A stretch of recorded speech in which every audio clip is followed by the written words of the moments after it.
Hello friends, स्वागत है आप सभी का मेरे यूट्यूब चैनल में। आज आपको मैं लिखा हुआ लोकगीत का सॉन्ग सुनाने वाला हूँ खेसारी लाल के धुन पर। तो चलते हैं, सुनते हैं ये गाना जिस धुन पे मैंने ये लोकगीत सॉन्ग लिखा हुआ है। आपके सामने पेश है Khesari Lal super hit song हार गया मेहरारू से। इस धुन पे मैंने जो लिखा हुआ है लोकगीत सॉन्ग, चलिए सुनते हैं इसका मुखड़ा। गाना है छोड़ी के गईल बाणे गावन करा के का कर का जाने का करी है रुपया कमा के। छोड़ी के गईल बाणे गवाना करा के का जाने का करी है रुपया कमा के। सुतिल सेज पर रोज अकेले दर्द उठता राती के। केतना दुख बा कहीं कैसे सखी मुँह मारो मरद नाती के। केतना दुख बा कहीं कैसे सखी मुँह मारो मरद नाती के। फिर से सुनते हैं। छोड़ी छोड़ी के गईल बाणे छोड़ी के गईल बाणे गवना करा के का जाने का करी है रुपया कमा के।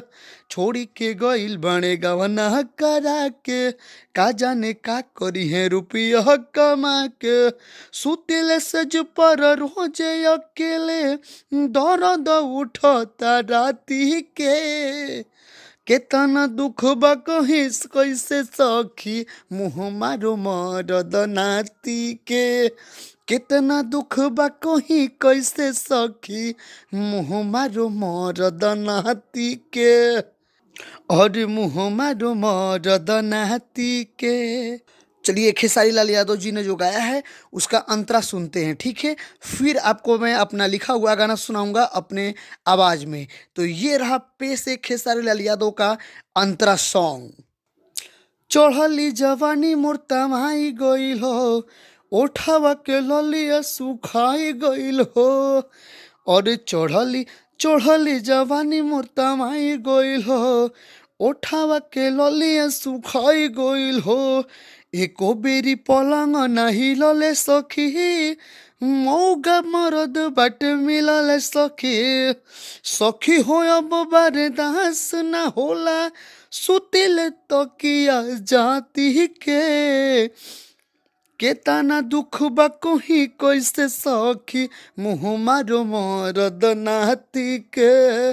केतना दुख बा कहीं कैसे सखी मुँह मारो मरद नाती के।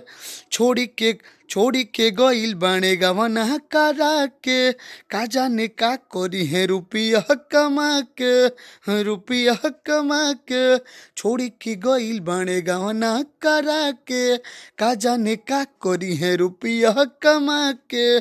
सुतेले से जो पर रोज अकेले दर्द उठता राती के। केतना दुख बा कहीं कैसे सखी मुँह मारो मरद नाती के। सारा जग में जीत गया हार गया मेहरारू से। सारा जग में जीत गया हार गया मेहरारू से।